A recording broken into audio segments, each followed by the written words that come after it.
Hello बच्चों, welcome to your channel physics with king sensor. बच्चों लेकर के आ गए हम आपका सेट नंबर 2।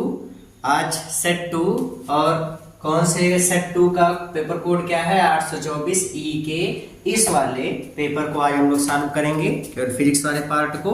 तो देखते हैं सॉल्व करके क्वेश्चन में। सबसे पहले खंड लेते हैं ऑब्जेक्टिव वाला क्वेश्चन। तो सबसे पहले ऑब्जेक्टिव वाले क्वेश्चन को देखेंगे। ऑब्जेक्टिव क्वेश्चंस, इसमें पहला क्वेश्चन है किसी वस्तु का वास्तविक बड़ा प्रतिबिंब बनाने के लिए उसे अवतल दर्पण की किस स्थिति में रखना होगा। बच्चों, अवतल दर्पण से प्रतिबिंब वास्तविक भी बने और बड़ा भी बने, इसके लिए वस्तु को कहां पे रखना होगा, इसलिए वस्तु को कहां पे रखना होगा, ये क्वेश्चन है। और ऑप्शन में आपके दिया गया है कि पहला वक्रता केंद्र पर रखना होगा, दूसरा दिया गया है वक्रता केंद्र और एफ के बीच में रखना होगा, फिर तीसरा ऑप्शन है पी पर रखना होगा, चौथा ऑप्शन है पी व एफ के बीच रखना होगा। अब यहीं से देखो, जब वस्तु P और F के बीच होगा तो प्रतिबिंब आभासी बनता है, इसलिए ये वाला ऑप्शन तो सही नहीं होगा। P पर वस्तु को रखने के बाद हम लोग एकदम जब दर्पण से वस्तु को सटा देंगे तो फिर कहाँ प्रतिबिंब बनेगा, इसकी स्थिति मूल्यांकन करना पॉसिबल नहीं है, या 0 0 सब 0 0 होता चला जाएगा। C और F के बीच में अगर वस्तु को रखते हैं तो प्रतिबिंब वास्तविक भी बनता है और वस्तु से बड़ा भी बनता है, मतलब यही वाला ऑप्शन सही है। और फिर सी वाले की अगर बात करें, सी वाले पे तो वस्तु के बराबर आकार का बनता है। तो जब प्रतिबिंब सी पर रहेगा, जब वस्तु सी पर रहेगा तो प्रतिबिंब वस्तु के बराबर आकार का बनेगा, इसलिए ये वाला तो सही हो ही नहीं सकता। मतलब ए भी नहीं, सी डी नहीं सही है, तो सही कौन सा है, बी वाला। मतलब जब वस्तु कहां पर स्थित होगा, सी और एफ के बीच में स्थित होगा, तो प्रतिबिंब कैसा बनेगा, वास्तविक और वस्तु से बड़ा बनेगा। ओके, मिटा देते हैं। अगला क्वेश्चन लेते हैं, क्वेश्चन नंबर 2। क्वेश्चन नंबर 2 देखिए, लिखा है किसी भी लेंस की क्षमता की इकाई, लेंस की क्षमता का मात्रक क्या होता है। पहला ऑप्शन है मीटर, दूसरा ऑप्शन है प्रति मीटर और तीसरा ऑप्शन है मीटर प्रति सेकंड, चौथा ऑप्शन है इनमें से कोई नहीं, नन ऑफ दीज, इनमें से कोई नहीं। कौन सा ऑप्शन सही? तो बच्चों फार्मूले से ही हम लोग लगा सकते हैं, 1/f, ये शक्ति का मात्रक या क्षमता का मात्रक है, 1/, या क्षमता का फार्मूला 1/f, P बराबर 1/f, ये लेंस की क्षमता का फार्मूला है। F दूरी है, दूरी का मात्रक मीटर होता है, मीटर को ऊपर लेकर के जाओगे तो मीटर की घात -1, इसी को हम लोग प्रति मीटर कहते हैं और प्रति मीटर को ही डायोप्टर भी बोला जाता है। क्या बोलते हैं, डायोप्टर। तो चाहे डायोप्टर को हो चाहे प्रति मीटर को हो, तो कौन सा ऑप्शन सही होगा, दूसरा वाला। कौन सा ऑप्शन सही होगा, दूसरा वाला। तो लेंस की क्षमता का मात्रक क्या होगा, प्रति मीटर। क्या होगा मात्रक, प्रति मीटर। ओके, अगला क्वेश्चन लेते हैं, क्वेश्चन नंबर 3।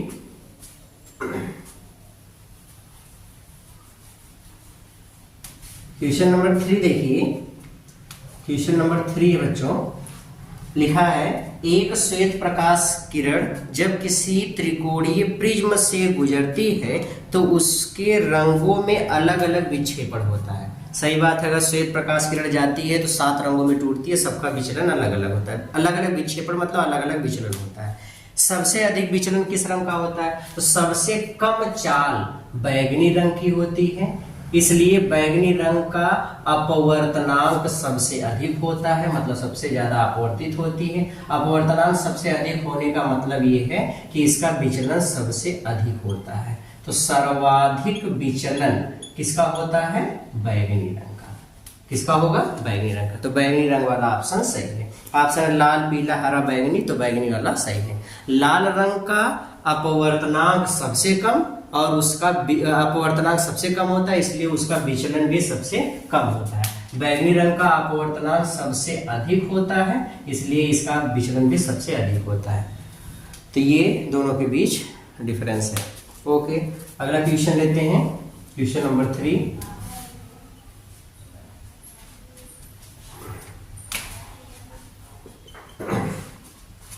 लिखा है क्वेश्चन नंबर 4 है, 3 नहीं 4, तीसरा तो हो गया।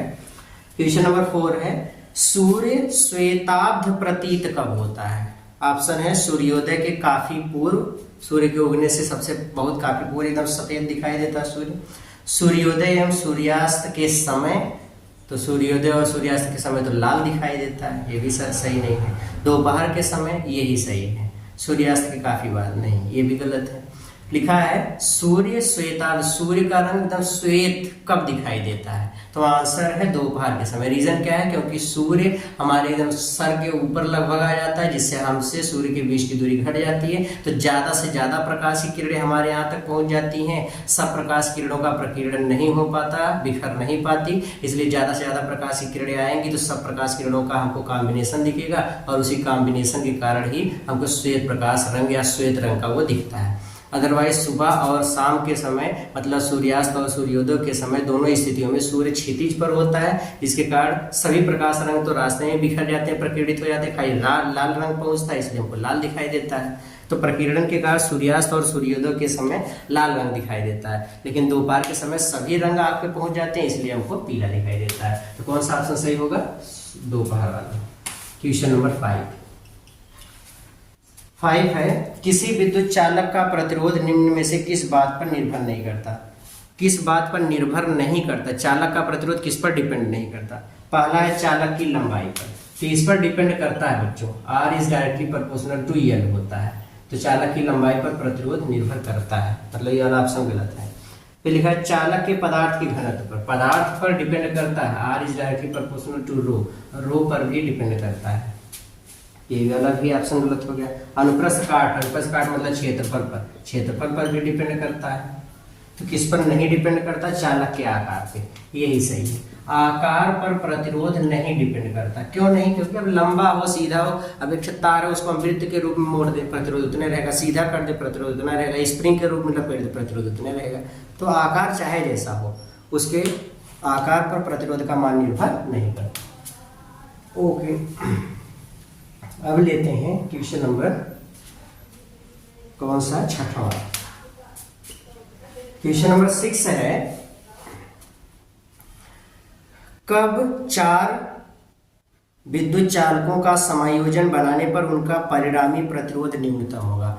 अब से एक चीज माइंड में बैठा लो कि अगर प्रतिरोध न्यूनतम पूछे तो न्यूनतम प्रतिरोध हमेशा प्रतिरोधों के समांतर क्रम में प्राप्त होता है।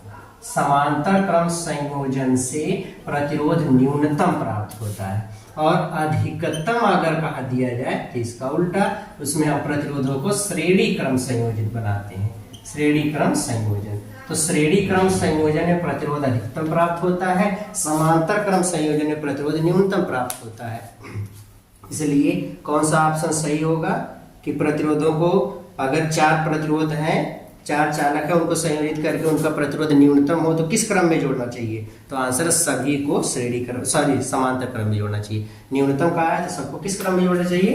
समांतर क्रम। और समांतर क्रम को ही पार्श्व क्रम भी बोलते हैं, तो कंफ्यूज नहीं होंगे, पार्श्व क्रम दे दिया जाए मतलब समांतर। ये अगला है क्वेश्चन नंबर 7, बहुविकल्पी प्रश्न का लास्ट क्वेश्चन है ये। क्वेश्चन नंबर 7 है, लिखा है एक विद्युत धारावाही चालक के कारण उत्पन्न चुंबकीय क्षेत्र की दिशा निम्नलिखित में से किस नियम की सहायता से ज्ञात करते हैं?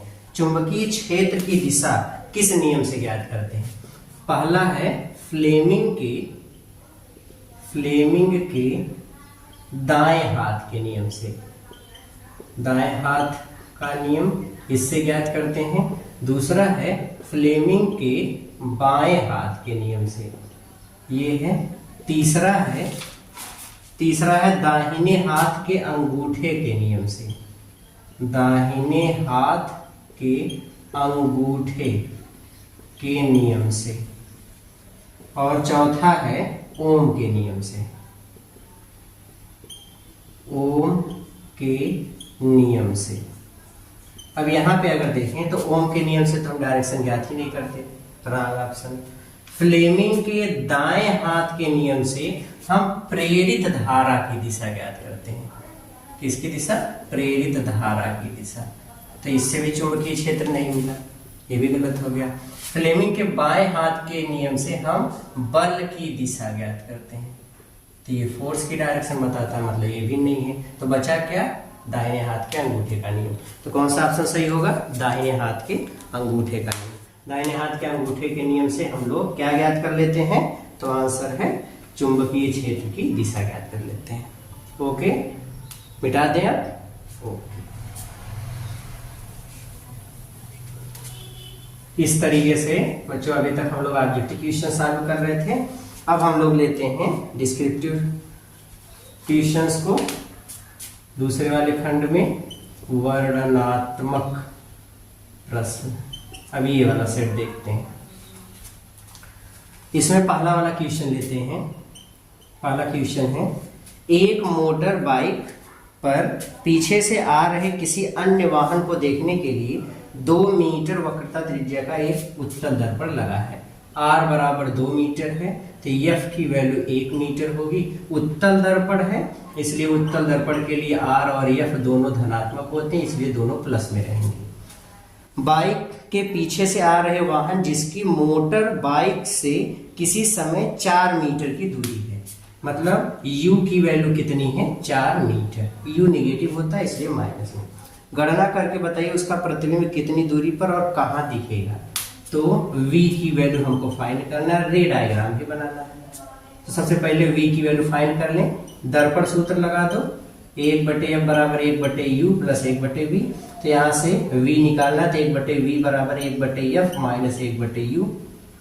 वैल्यू सरल कर लो, 1/v ज्ञात करना है। 1/f का मान 1 माइनस 1/u का मान -4। 1/1 धन 1/4 माइनस माइनस प्लस हो गया, एलसीएम 4 प्लस 1 बराबर 5/4। 1/v, तो v बराबर, इसको उलट दो, ये भी उलट जाएगा, 4/5, 5 अट्ठे 40, मतलब v कितना आ गया, 0.8 मीटर। कितनी दूरी पर प्रतिबिंब बनेगा, 0.8 मीटर। अच्छा, प्रकृति में देखें तो उत्तल दर्पण है, इसलिए प्रतिबिंब सीधा बनेगा और आभासी बनेगा ये, और हमेशा बाईं तरफ बनता, दर्पण के ध्रुव और फोकस के बीच बनता है। रे डायग्राम अगर इसका खींचना है तो ये उत्तल दर्पण हो गया, ये इसका मुख्य अक्ष हो गया, ध्रुव, मुख्य फोकस, वक्रता केंद्र। वस्तु यहां पे कहीं पर स्थित है, ए बी। एक प्रकाश की किरण को मुख्य अक्ष के समांतर लेकर के जाएंगे, जो कि मुख्य फोकस से निकलती हुई प्रतीत होगी। दूसरी प्रकाश की किरण को दर्पण पर अभिलंबवत लेकर के जाएंगे, ये दर्पण पर लंबवत जाएगी, तो ये जिस रास्ते से जाएगी उसी रास्ते से वापस लौटेगी। वापस लौटते समय ऐसा प्रतीत होगा जैसे वह सी से निकल रही है। दोनों एक दूसरे को जहां पे काटेंगे वहीं पर इसका इमेज बनेगा A डैश B डैश। तो कहा दिया गया दर्पण से वस्तु कितनी दूरी पर है, 4 मीटर। तो 4 मीटर की दूरी बाईं तरफ है, तो आप माइनस चिन्ह के साथ दिखा सकते हैं। ये प्रतिबिंब कितनी दूरी पर प्राप्त हुआ, तो प्रतिबिंब 0.8 मीटर की दूरी पर प्राप्त हुआ। इसकी वक्रता त्रिज्या कितनी थी, 2 मीटर, तो 2 मीटर इसको दिखा दो। ये इसका रे डायग्राम हो गया। क्लियर हो गया? ओके, तो रे डायग्राम इस तरीके से खींच लेंगे। नोट कर लिए, मिटा दें। ओके, तो इस तरीके से क्वेश्चन को सॉल्व करेंगे। पूछ लिया जाए प्रतिबिंब वस्तु से छोटा बनेगा कि बड़ा, तो उत्तल दर्पण से हमेशा प्रतिबिंब वस्तु से छोटा ही बनता है, तो छोटा बनेगा।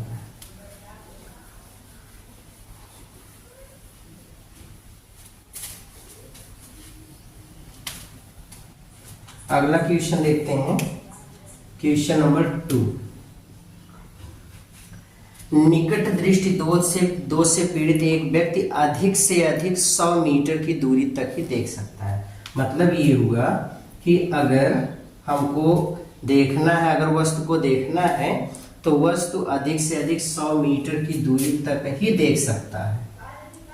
निकट दृष्टि दोष से पीड़ित एक व्यक्ति अधिक से अधिक 100 मीटर की दूरी तक ही देख सकता है। गणना कीजिए कि सही दृष्टि के लिए अर्थात अनंत दूरी तक देख सकने के लिए उसे किस प्रकृति एवं किस फोकस दूरी का लेंस प्रयोग करना होगा।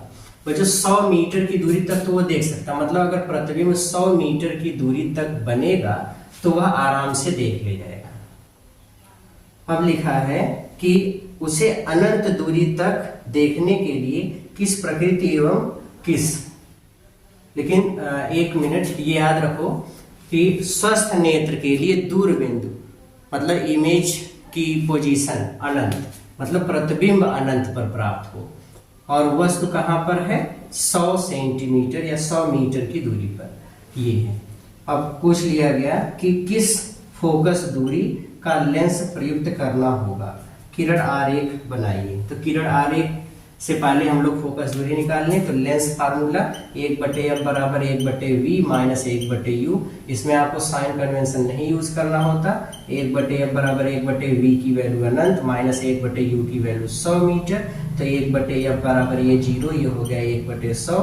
तो यहाँ से f की वैल्यू कितना आ गया -100 मीटर, मतलब फोकस दूरी कितनी हो जाएगी -100 मीटर। और निगेटिव और निकट दृष्टि दोष है, इसलिए कौन सा लेंस लगेगा, अवतल लेंस। ये है। अब रे डायग्राम बनाना है, तो रे डायग्राम आप बना सकते हैं कि देखने के लिए किरण आरेख बनाइए। अब इसके लिए किरण आरेख आप कैसे बनाओगे, देखो ये है पहले तो गोलक, ये वाला पोर्शन इसका यहां से यहां तक, ये रेटिना वाला भाग है पीछे, ये है रेटिना, और यहाँ पे लेकर के आएंगे ये है लेंस, नेत्र लेंस। यहाँ पे होता क्या है कि वस्तु को अधिक से अधिक 100 मीटर की दूरी तक ही देख सकता है, मतलब नजदीक वाली दिखाई दे रही है, दूर की वस्तु नहीं दिखाई दे रही है। मान लो यहाँ पे वस्तु है, तो ये प्रकाश की किरणें जब यहाँ पे जाती हैं ऐसे, तो ये इसको काट देता है, या ये दोनों एक दूसरे को पहले ही रेटिना से काट देती है, यहाँ पे इमेज बनता है शुरू में। निवारण के लिए हमने अवतल लेंस लगा लिया। अवतल लेंस जब लगा देंगे तो ये प्रकाश की किरणों को यहाँ से निकलने वाली प्रकाश की किरणों को फैला देगा। ये है प्रकाश की किरणें फैल गई, और फैलने के बाद ये प्रकाश की किरणें एक दूसरे को रेटिना पर काट रही है, तो यहाँ पर इसका इमेज बनेगा आई डैश। ये इसका किरण आरेख है। तो रे डायग्राम आप इस तरीके से बनाएंगे। ओके, ये है, मिटा दें इसको। ओके,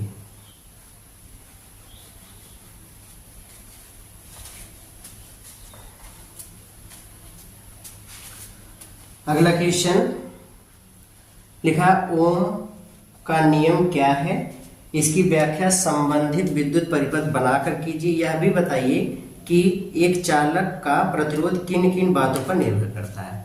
बच्चों, ओम का नियम ये है, जॉर्ज साइमन ओम ने एक नियम बताया था प्रतिरोधों में बहने वाली धारा और किसी चालक के सिरों के बीच विभवांतर, मतलब चालक के सिरों के बीच विभवांतर और धारा के बीच एक संबंध बताया था, वही ओम का नियम कहलाता है। ओम का नियम है क्या, पहले इसको समझते हैं। ओम्स लॉ या ओम का नियम। ओम के नियम के अनुसार यदि किसी चालक तार की भौतिक अवस्था, मतलब लंबाई, क्षेत्रफल, ताप, मुख्यतः इसके ताप इसका अगर अपरिवर्तित रहे तब, यदि किसी चालक तार की भौतिक अवस्था मुख्यतः उसके ताप में कोई परिवर्तन ना हो, तो चालक में या चालक के सिरों के बीच उत्पन्न विभवांतर उसमें बहने वाली धारा के अनुक्रमानुपाती होता है। ये क्वेश्चन, ये इसका आंसर है। फिर से सुनो, ओम के नियम के अनुसार यदि किसी चालक तार की भौतिक अवस्था विशेषकर उसके ताप में कोई परिवर्तन ना हो, तो चालक के सिरों के बीच उत्पन्न विभवांतर उसमें बहने वाली धारा I के अनुक्रमानुपाती होता है। V अनुक्रमानुपाती I, या हम इसको ऐसे लिख सकते हैं, V, ये चिन्ह हटाएंगे तो एक कांस्टेंट जुड़ेगा R इंटू I, या हम लिख सकते हैं V बराबर I इंटू R। ये जहाँ पे R क्या है, एक नियतांक है, कांस्टेंट है। इसी कांस्टेंट को ही हम लोग चालक का प्रतिरोध कहते हैं। क्या कहते हैं, प्रतिरोध, रेजिस्टेंस ऑफ कंडक्टर कहते हैं। प्रतिरोध किन किन बातों पर निर्भर करता है बच्चों? प्रतिरोध लंबाई पर निर्भर करता है, लंबाई के अनुक्रमानुपाती होता है, ये अनुप्रस्थ काट के क्षेत्रफल पर भी निर्भर करता है और अनुप्रस्थ काट के क्षेत्रफल के व्युत्क्रमानुपाती होता है। दोनों को अगर मिला करके लिखेंगे तो R अनुक्रमानुपाती L बाई ए या R बराबर रो इंटू L बाई ए, जहां पे फिर से ये चिन्ह हटा तो रो आया, मतलब रो क्या है? कांस्टेंट है। इसी कांस्टेंट को ही हम चालक की प्रतिरोधकता कहते हैं, प्रतिरोधकता, या इसी का नाम है विशिष्ट प्रतिरोध। क्या नाम है? विशिष्ट प्रतिरोध। तो इसको हम विशिष्ट प्रतिरोध कहते हैं या प्रतिरोधकता कहते हैं। क्लियर हो गया? ओके। तो ये ओम का नियम है। एक सर्किट बनाने के लिए हमसे बोले हैं, तो एक सर्किट भी हम बना सकते हैं बच्चों। सर्किट ओम के नियम का जब दिखाते हैं, वोल्ट मीटर, एमीटर, ये सारी चीजें दिखाते हैं। देखो मान लो ये वो चालक है जिसका रेजिस्टेंस है सपोज R, इसको एक सेल या बैटरी से जोड़ दो।